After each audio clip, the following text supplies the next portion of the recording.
Bismillahirrahmanirrahim.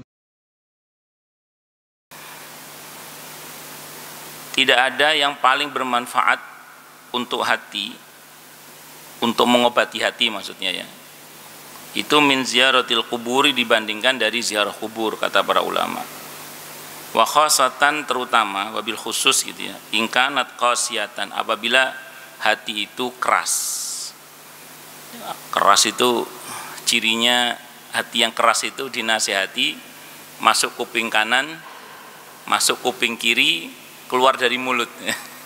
Jadi kalahkan dia ya.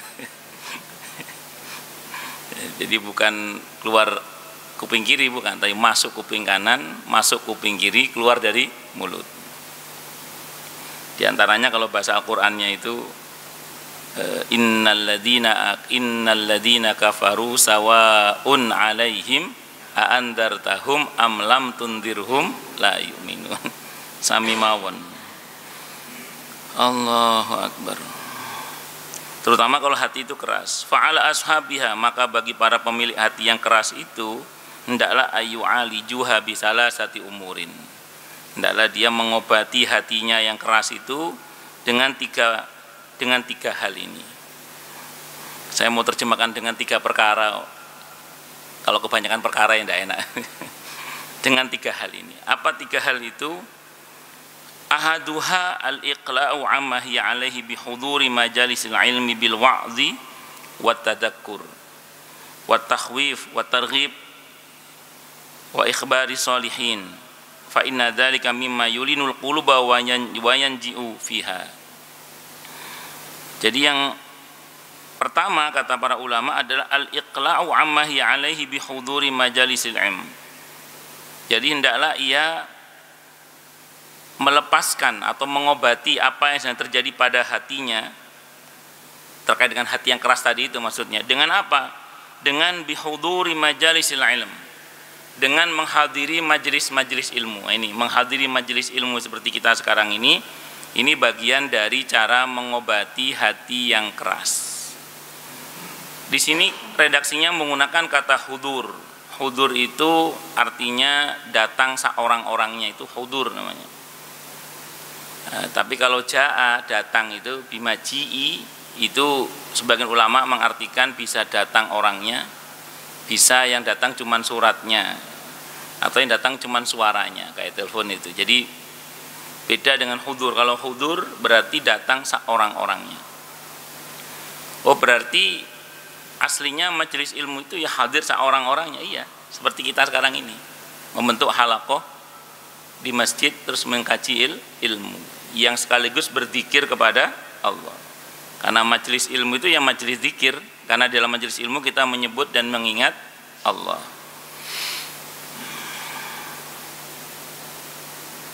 Keutamaannya luar biasa. Kita berangkat dari rumah dalam keadaan sudah punya wudhu. 1 langkah pahala dihadirkan, dosa dihapus, derajat diangkat. Okamakal. Terus kemudian malaikat mengepakkan sayapnya untuk kita, tanda menghormati kita yang mencari ilmu. Karena tadi kita sini kan berangkat tidak hanya niat sholat, tapi ada niat mencari ilmu. Mereka beristighfar untuk kita, mintakan ampun untuk kita. Udah begitu, ikan-ikan di laut juga memintakan ampun untuk kita. Insya Allah, mudah-mudahan Allah terima amal kita hari ini. Amin Allahumma amin, insya Allah. Ini insya Allah tempatnya mustajabah. Nah, majelis ilmu yang punya daya mengobati hati itu dengan hudur, hadir tadi. Gimana Ustaz konteks sekarang yang pakai Zoom, pakai Google Meet misalnya, atau pakai apa macam-macam lah, termasuk yang saya kerjakan sekarang kan lagi ada online di IG nih misalnya, kan ada 2 orang yang atau beberapa orang mungkin yang ikut dalam kajian ini. Gimana seperti ini? Secara umum tetap dapat bagian pahala secara umum, tapi mohon maaf ya, secara rasa secara rohani itu tetap beda antara datang dengan tidak datang. Itu antara datang dengan tidak datang itu beda. Walaupun secara nilai kajian ilmu ya pada dasarnya ini sama-sama ngaji, sama-sama berilmu, akan tetapi tetap nilainya beda. Kalau kaidah fikihnya itu ma la yudraku kulluh la yutraku kulluh. Kalau tidak bisa kerjakan semua, paling enggak jangan tinggalkan semua lah. Jadi yang ngaji-ngaji online itu timbangannya gak ngaji plus, mending ya sih ngaji. Tapi mudah-mudahan karena yang online lagi berserikat juga dengan yang offline, mudah-mudahan sama-sama dapat bagian ijabah juga. Amin. Allahumma amin. Insyaallah mudah-mudahan. Allahu akbar. Bihuduri majalis ilm bil wa'zi. Pertama isinya mau'izah. Jadi majelis ilmu yang isinya mau'izah. Mau'izah itu nasihat-nasihat, pitutur-pitutur yang baik. Itu yang disebut dengan apa tadi? Mau'izah. Jadi majelis ilmu yang berisi mau'izah, nasihat-nasihat. Wat tadzakkur, berisi zikir. Kita dari tadi menyebut-nyebut nama Allah dari tadi. Sebagian Anda juga dalam hati atau di lisan juga berzikir kepada Allah. Dalam hadis qudsi, nanti bisa dicek dalam kumpulan sahih hadis qudsi, au kama qala, hambaku menyebutku dalam kesendiriannya, maka aku akan menyebutnya dalam kesendirianku, kata Allah.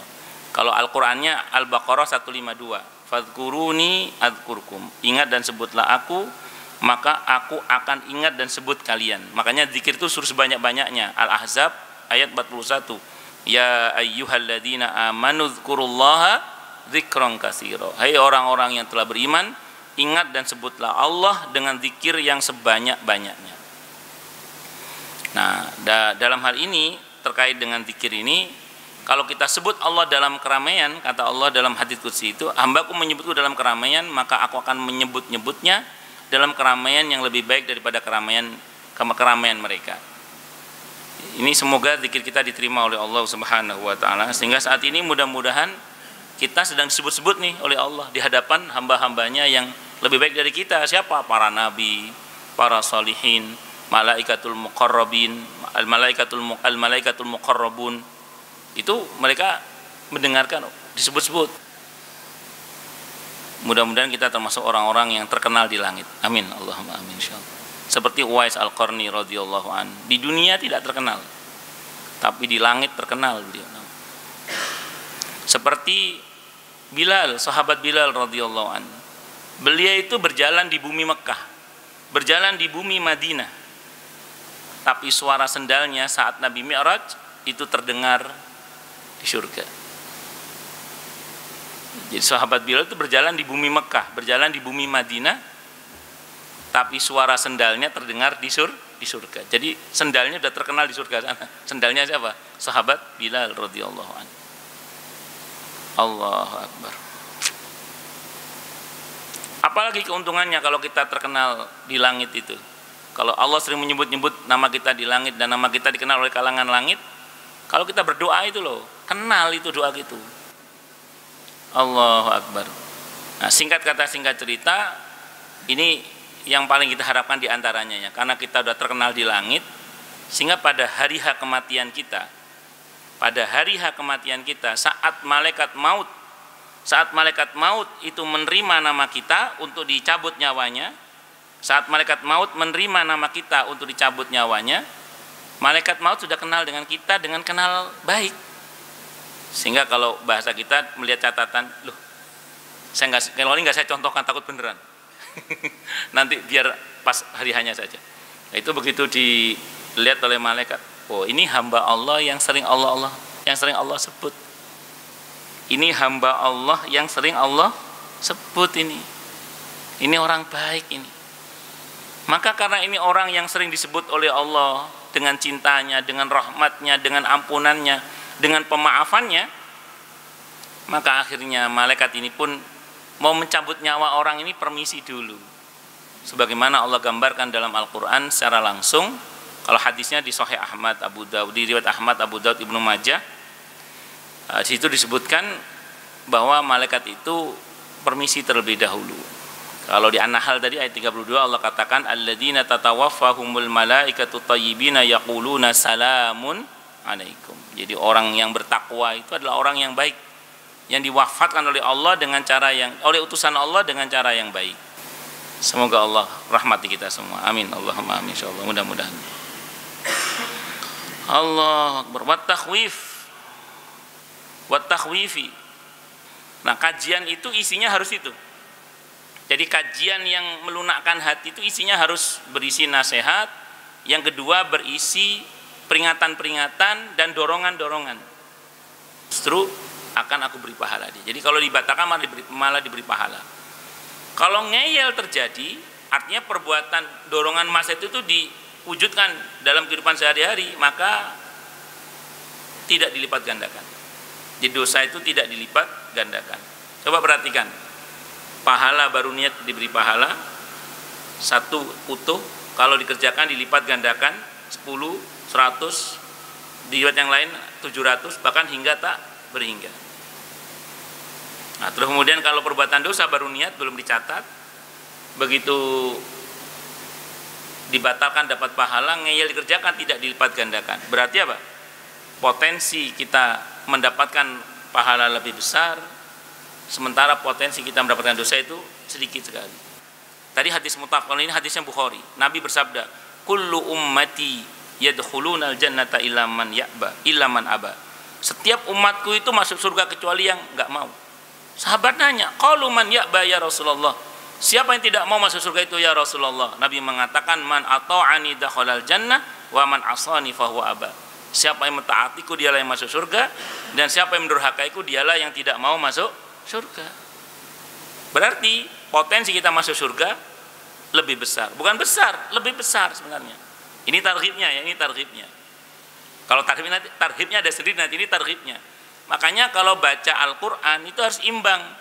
Ayat-ayat targhibnya, dorongannya, motivasinya harus dibaca, tapi targhibnya juga harus dibaca. Nah, kajian ilmu itu harus lengkap begitu. Harus ada targhibnya, dorongannya, harus ada targhibnya. Lek ngegas tok air, donok reme, bahaya. Ngerem tok, donok gas gak melaku-melaku kan gitu. Jadi dua-duanya harus ada. Jadi ukuran bagusnya majelis taklim itu bukan apa-apa dilarang dan bukan apa-apa boleh. Ya, yang boleh kita sampaikan boleh dengan dasarnya, yang dilarang kita sampaikan dilarang dengan dasarnya. Dan kita gali hikmah di balik semua itu. Karena majelis ilmu itu ya ada targhibnya, ada tarhibnya. Ada motivasinya, ada peringatan-peringatannya, ada dorongan, ada ancaman. Itu seperti gas dan rem itu. Allah, malah tarhib harusnya lebih banyak daripada tarhibnya. Kenapa? Karena lek gak ngono gak melaku-melaku itu. Itu seperti itu. Allahu Akbar. Wa ikhbari sholihin, dan kajian ilmu yang mengobati hati itu berisi cerita-cerita orang-orang soleh. Asani yang kedua, zikrul mauti, banyak menyebut dan mengingat mati. Fayuksiru min zikril maut, fayuksiru min zikril mauti, min zikri hadimil ladati, wa mufarriqil jamaati, wa muyatimil yatimi wal banati, kama taqaddama fil babi qablu.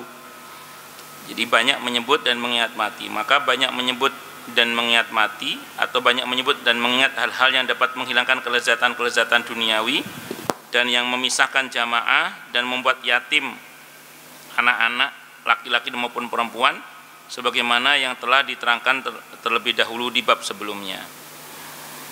Jadi banyak menyebut dan mengingat mati. Tapi yang lebih penting dari banyak menyebut dan mengingat mati adalah mempersiapkan diri untuk menghadapi mati.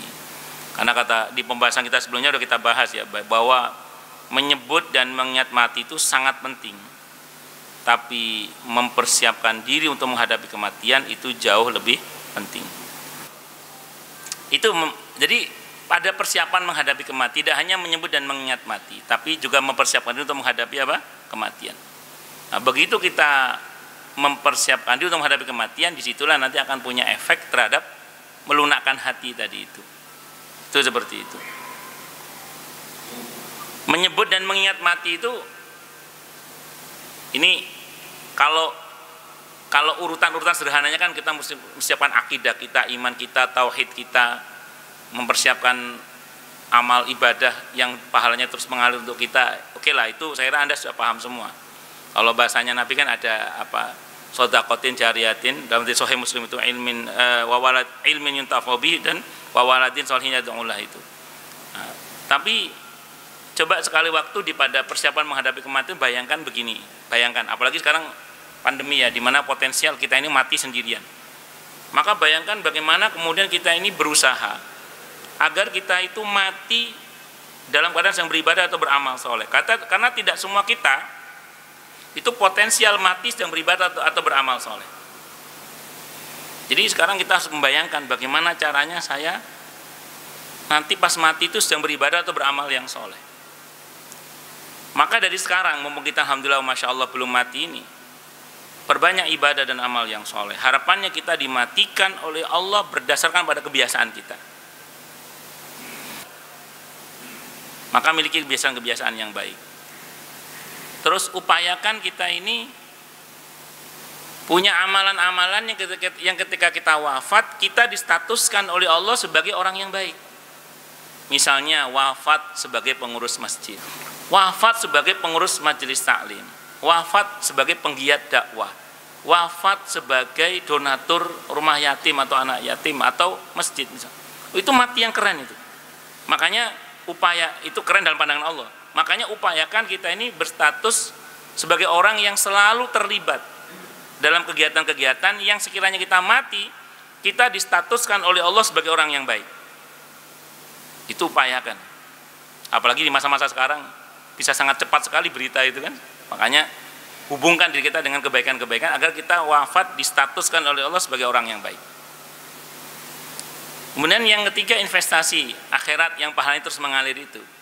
Sehingga harapan kita walaupun kita mati di atas ranjang kita sedang mendapatkan kebaikan dari tempat-tempat atau orang-orang yang pernah kita bantu.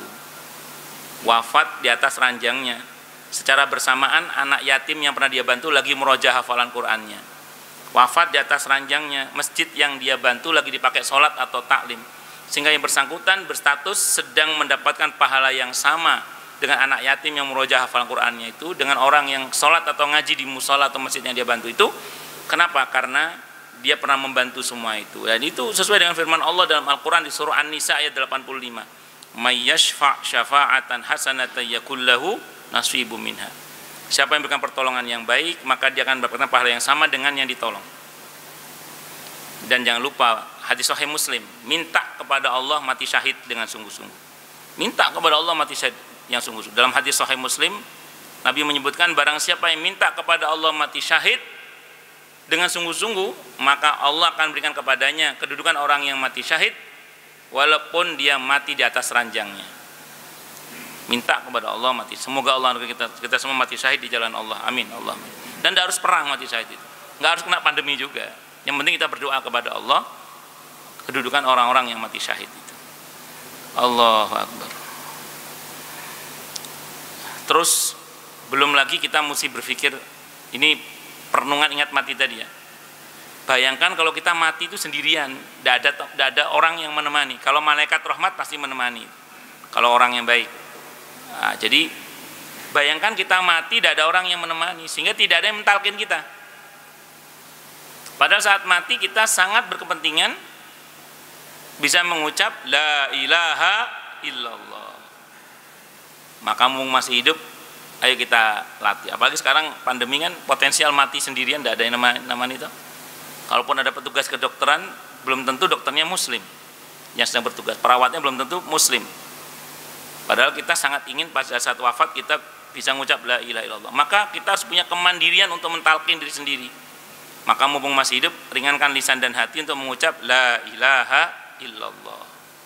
Itu seperti itu. Bayangkan nanti setelah mati kita tidak punya stok pahala yang terus mengalir. Mumpung masih hidup, ayo investasi akhirat. Jangan ngandelin anak, jangan. Nanti biar anak saja yang sedekah, jangan. Belum tentu anak kita punya kesadaran untuk infak sedekah atas nama kita. Kalau enggak, wassalam. Jadi jangankan yang belum diinfakkan, yang sudah diinfakkan aja kadang ditarik sama anaknya.